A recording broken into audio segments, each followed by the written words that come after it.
Tuned in to News and Views of myself, Salayalo Mokwidi. We're just, over 1 minute before the top of the hour 9, and we're going to be switching gears now to, I think, a very, very important topic.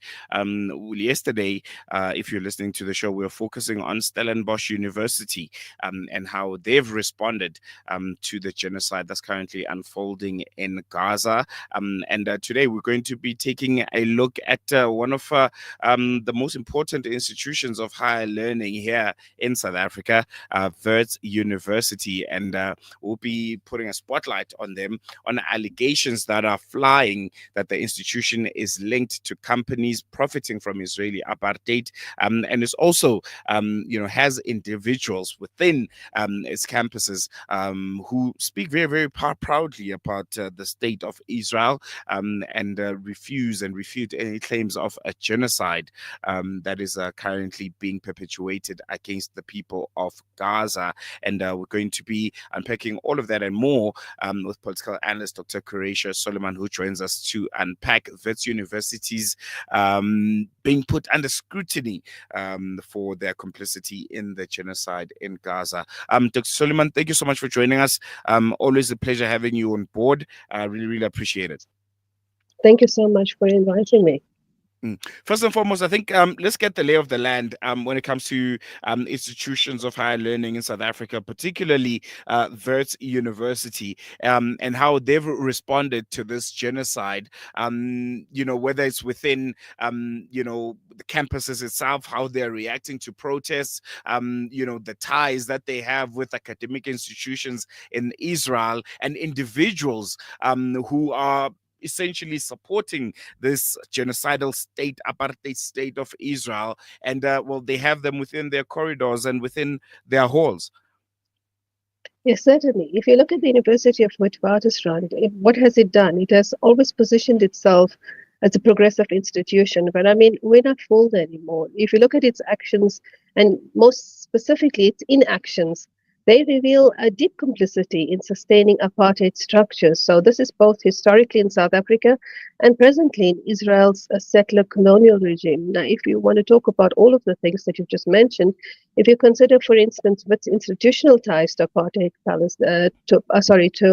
Israeli apartheid, its suppression of student activism, and we saw that specifically during Feast Must Fall and for the Palestinian solidarity movements, and in its broader implications of educide and epistemicide in Palestine, where the Zionist forces have directly targeted education and educational institutions as a means of colonial domination, well then, Wits has got a lot to answer for, because it has, historically, it was deeply embedded in the apartheid system.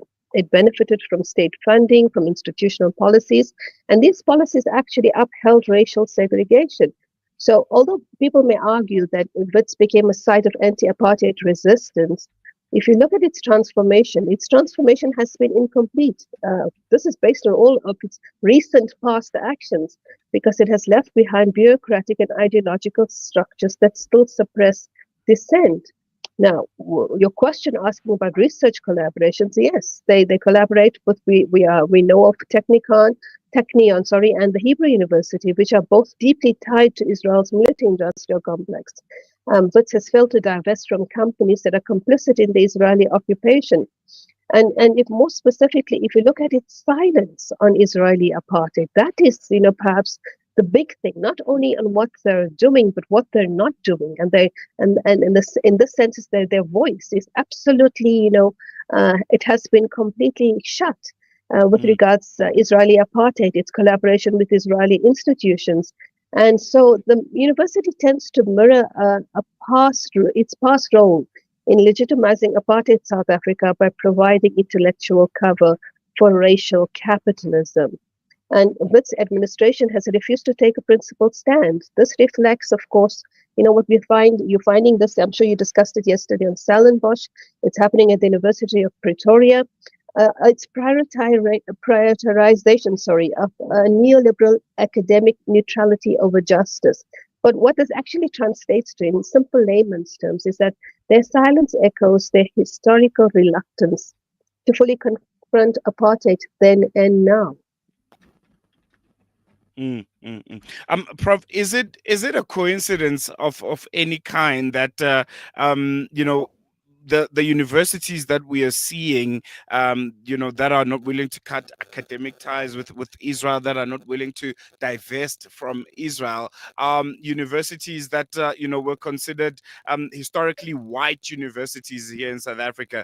You mentioned, University of Pretoria. We spoke about Stellenbosch University yesterday. I'm sure it's not a coincidence. I'm sure the establishment, colonial established and apartheid protectorate universities here in South Africa still hold a similar kind of sentiment, seeing how they're responding to this genocide. Oh, absolutely. I mean, if you look at what they're doing, all of these universities, they were all actively involved in repressing student activism, whether it was Fees Must Fall, whether it is Palestinian solidarity, anything that challenges the settler colonialist ideology. So Wits has maintained its commitment to maintaining colonial hierarchies, the same as Stellenbosch, the same as the University of Pretoria. Well, what do? Certain resistance are legitimized. This is, of course, post apartheid reconciliation, while others, like Palestinian liberation, are suppressed. And if you look at the destruction of Palestinian education, this is not collateral damage. You Mm, have to understand the context. It's a deliberate strategy of settler colonialism. And it is these universities that are upholding settler colonialism. So, and that's what I said right at the start. Although they claim to have transformed, that transformation has not been complete because the bureaucratic structures are essentially very settler colonial. Sorry, in ideology, in the staff cohort, in even in the policies which they pursue. Although they write it in these flowery terms to make it look like it's anti-apartheid or it's mm, it's post-apartheid, whatever.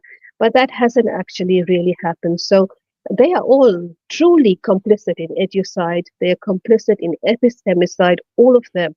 There is no coincidence whatsoever. Let's talk about a character here. Professor Karen Milner. She's with the South African Jewish Board of Deputies. She's also a Wits professor. There's been a lot of scrutiny, especially coming from student organizations within Wits University itself, about her being at the institution. What do we know about her, and why is it so important that there's attention that's being put on people like Karen Milner and their existence in the academic space here in South Africa?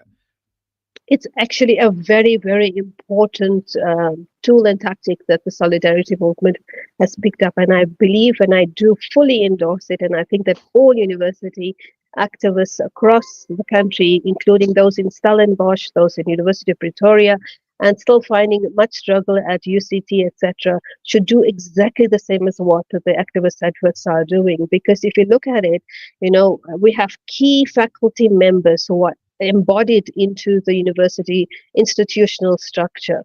And by doing so, they what they do is they push this neoliberal agenda that weaponizes the rhetoric of neutrality and objectivity to suppress Palestinian solidarity.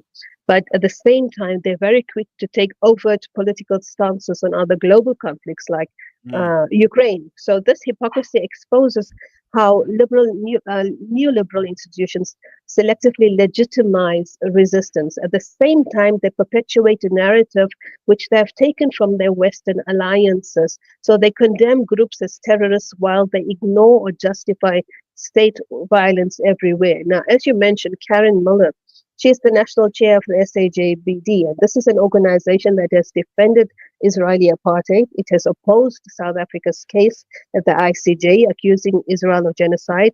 It has lobbied against BDS, which is, a very practical, non-violent step towards holding an economic, to impose an economic obstruction on the Israeli state. So it has framed BDS as anti Semitic in order to silence criticism of Israel. And they have attacked pro Palestinian voices, and including students and academics. I mean, I myself have come under attack from the SAGBD by pressurizing universities to censor activism. So her role, now what is very critical is that she carries a dual role because her dual role at WITS and the SAGDB represents a direct conflict of interest. It undermines academic freedom because you're institutionalizing now through her Zionist advocacy within the university. And then if you look at the other individual, which is, I don't know how to pronounce it, but I think it's Fered Aharonson. She was an Mm. former Israeli Air Force officer. Wits has also employed her in its architecture and planning department. And the Israeli military is a key perpetrator of war crimes. It has bombed universities, destroyed all 12 of Gaza's higher education universities. It has enforced apartheid through checkpoints, home demolitions, and illegal settlements. Now, hiring somebody with direct ties to the IDF, what does that do?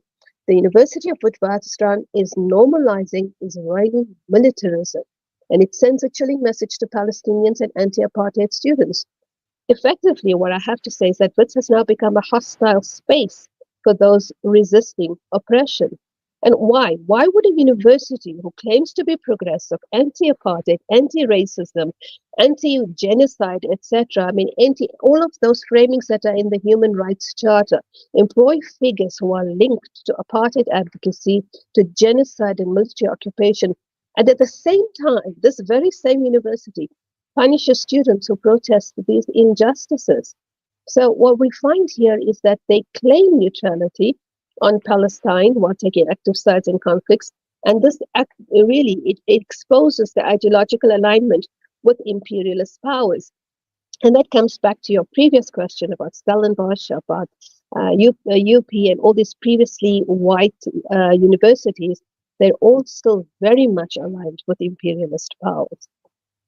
No, definitely, Dr. Quraysha Sooliman. We're going to video for now. Thank you so much for giving us your time. Really appreciate it. You're welcome. Thank you so much. Assalamu alaikum. Walaikum salam. That was a closer look at Wits University now facing urgent and growing pressure from its own students to stand on the right side of history. I think in a moment where silence enables occupation and profit is made from oppression, the question being asked is simple. Will Wits University act with the moral clarity it once demanded of others during South Africa's own struggle for liberation? I think there was a memorandum that was presented last year by students, and I wonder if Wits University has responded on that, and if they haven't, the clock is ticking, and we know South African students what they're capable of. We've seen it in 2013 with the Fees Must Fall protests, and we're watching closely. Going to take a quick break. When we come back, news and views continues.